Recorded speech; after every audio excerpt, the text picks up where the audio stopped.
And Preston North End here at Kent Stadium. Only one change inside the stuff against Watford last time out. And that being Casey Palmer coming in for Joe Geldhart. Let's see some beautiful stuff back under the MKM lights here at home. Up the time. After a moment's applause for Ken Houghton, former City player and manager, things are about to get underway with Preston North End kicking this first half off. From a corner in the second minute, Preston get ahead, ball into the box, bobbles over it, and as is always the case, it falls to the man who is open from the corner directly. Casey Palmer had to have two men to mark, and the one man that he didn't go to was number 26, who scored a low-driven ball under everyone inside of the area and past Ivo Panda. Tigers have to reply now, 1-0 down. And it's another one for Preston. The defence is appalling for City. Pass out, pass it straight to the opposition this time. Yeah, it's a free man, but that's a big mistake there for Ivo Panda. Passes directly to Preston and practically gives the goal away. No one moved for City. Panda just watched it fall into the back of the net. Travelling Preston North End fans are getting a nice little goal boost from their team that they've only scored 7 coming into this match, but they've scored 2 already. In City, they're 2-0 down, 10 minutes into this one. They've barely got the ball out of their own half. City maybe trying to work some here. It's still been very, very sloppy play overall for the Tigers. Ryan Giles gets a nice little overlapping ball from Kyle Joseph. Works it out for a corner for City, which Casey Palmer will take today. Come on, City. Still not the best football here from City. They had a good effort with a free kick whipping in that went right down to the keeper's feet. Still no one was able to convert it to the back of the net. And overall, it's been very, very sloppy from City. Still looking for that difference making moment. City slowly trying to work something going as a team. It's still very, very, very sloppy. But Palmer's just picked themselves up a free kick in a promising position. We'll say that. We'll see what comes of it. But yeah, certainly something needs to change up here for City. Still 2-0 down, 42 minutes into this game. Free kick could maybe open the doors for City here. Let's go. Oozing out from the stands as the referee blows for half-time. A very uninspiring half of football for City. City 0, Preston North End 2. 2-0 to Preston still. 10 minutes scores so far tonight went from 2-0 the other up. matches going on in the Sky Bet Championship. The entire first half has been very, very sloppy play from Hull City. Defensively, no one wanted to run, move, get space, work for the ball, passing it around just like they're passing on the training ground. It's very, very uninspiring, very sloppy, and possibly the worst half of football we've seen from City this season. And in the Champions League so far, something definitely needs to change up, whether that is substitutions at half-time, whether it is maybe even a change of formation. Something just needs to wake up within this. They're playing very detached from everyone else, not as a team, and so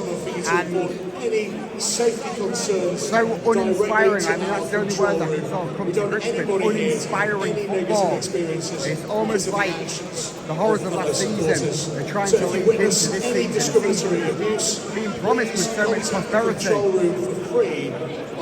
And hopefully something changes in the second half.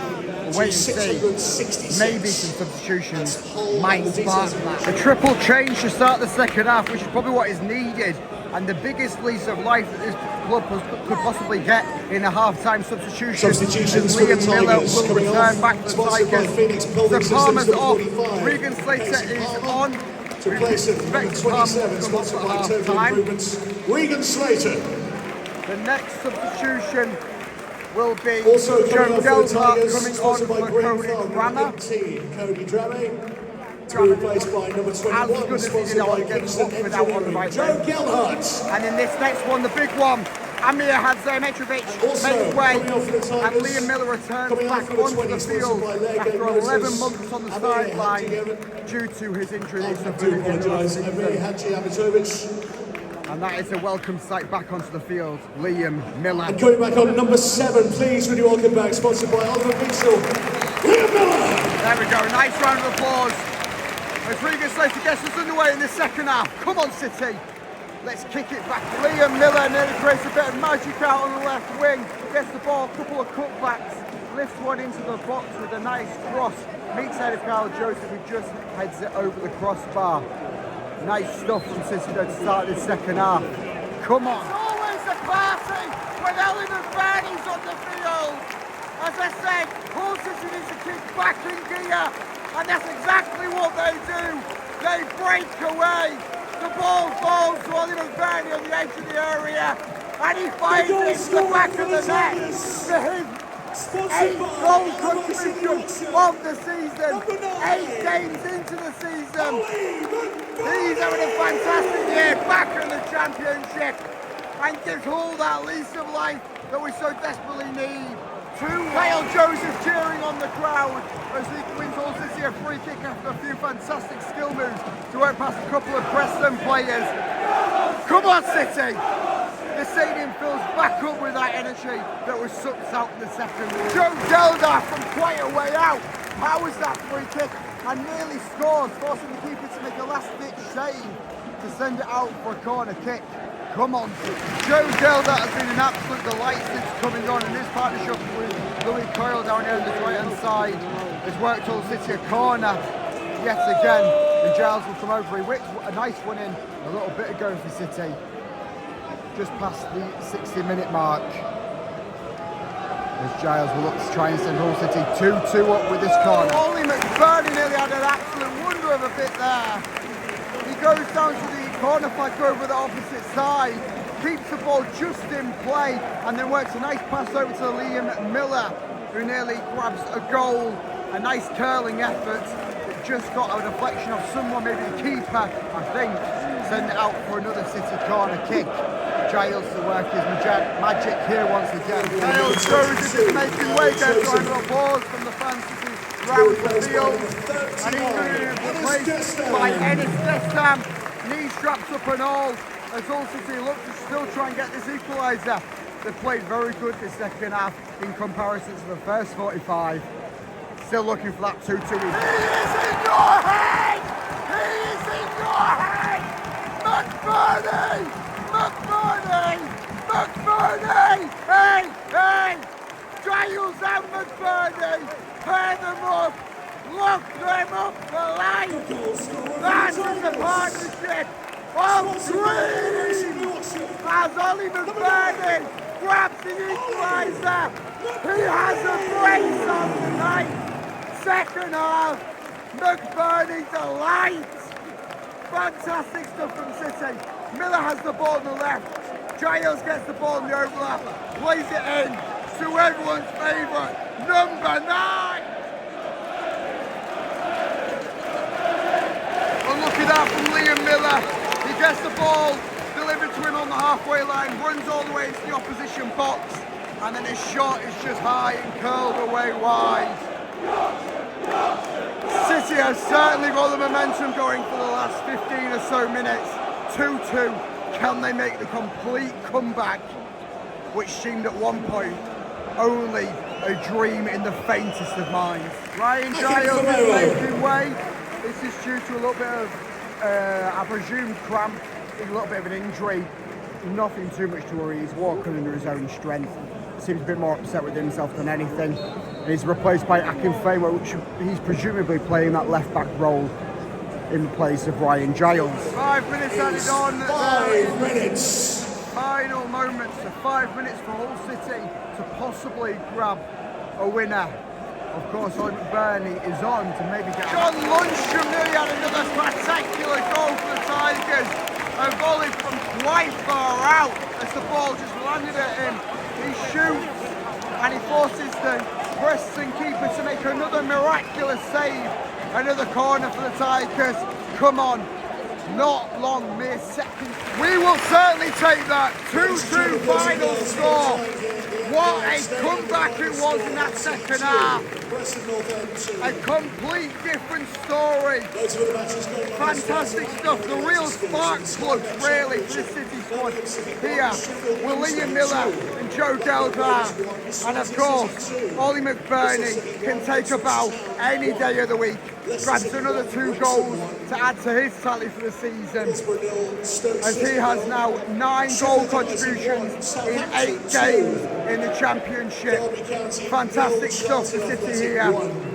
Coming back from 2-0 down to tie up 2-2. I'll have more in a second. What a difference 45 minutes makes. The 3 substitutions at half-time with a spearhead in why Hull City managed to turn that one around from the abysmal stuff that we saw in that first half. That first half, as I said at half-time, might possibly go down as the worst half of football City have played this season.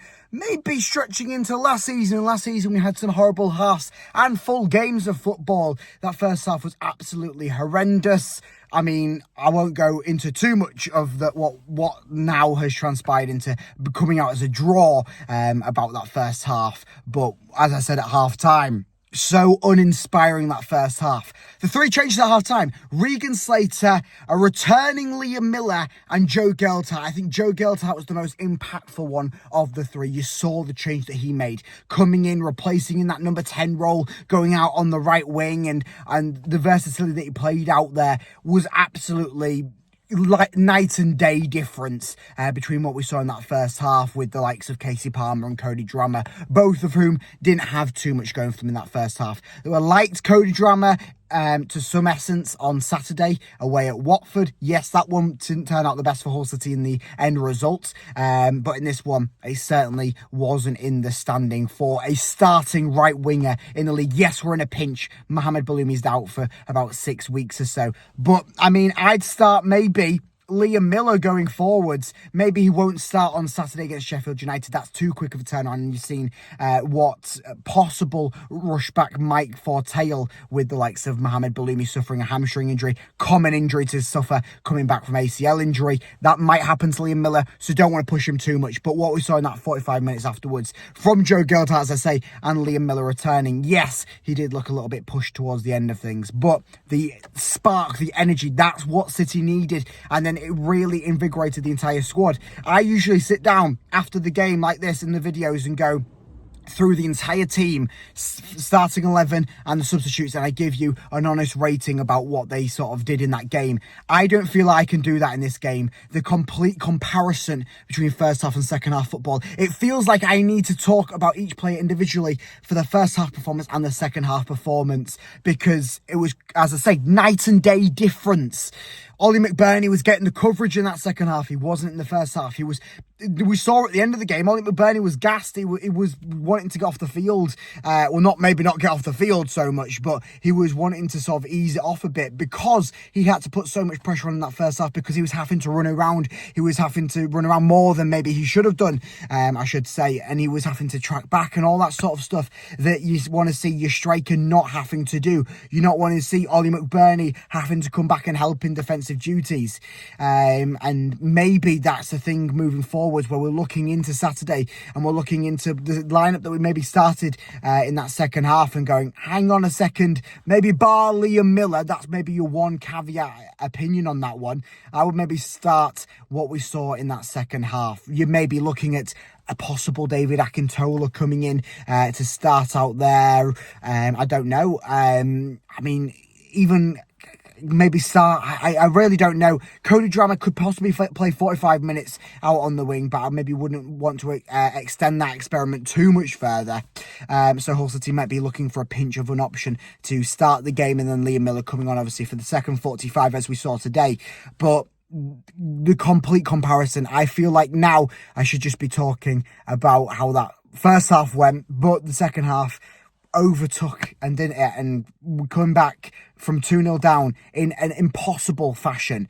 We saw that first half, and there was no way that Hull City were getting a result out of this one. It felt, as soon as the second goal went in, right, this is going to be a long evening. It's going to be a game where we possibly could lose 5-6-0. But fortunately, It didn't turn out that way. Unfortunately, Hull City did keep them at bay in that first half, kept him out to 2-0, allowing the 2 Ollie McBurnie goals in that second half to result in the 2-2 draw. Yes, we played with fire a bit at the end of things. Preston had their chances that they scuffed, but you come away with the point. That's the key factor from this one. You try and get the results in the games that are improbable at certain points, and that's the fantastic stuff about football and about what Hull City are kind of doing at the moment. But looking forward, looking to Saturday against Sheffield United, it's going to be a big test. Yes, Sheffield United are not doing the best at the moment. I think today or tonight they lost 2-1. Chris Wilder got a red card, so I'm not sure if he'll be in the dugout for the game on Saturday. 12:30 kickoff. It's going to be a big one at the MKM Stadium. I presume the crowds will be piling in, expecting Hull City to maybe put on a bit of a show against the Yorkshire rivals, who have only grabbed 3 points from the opening 8 games in the Championship. But of course, I'll have plenty of videos of breaking down Hull City's lead up to that one, plus so much more Hull City news and content here on the HullCityFanCentral YouTube channel, so make sure you stay tuned by liking and subscribing. Thank you very much for watching. I'll see you in the next one. Up the Tigers, because Ollie McBurnie is in your head.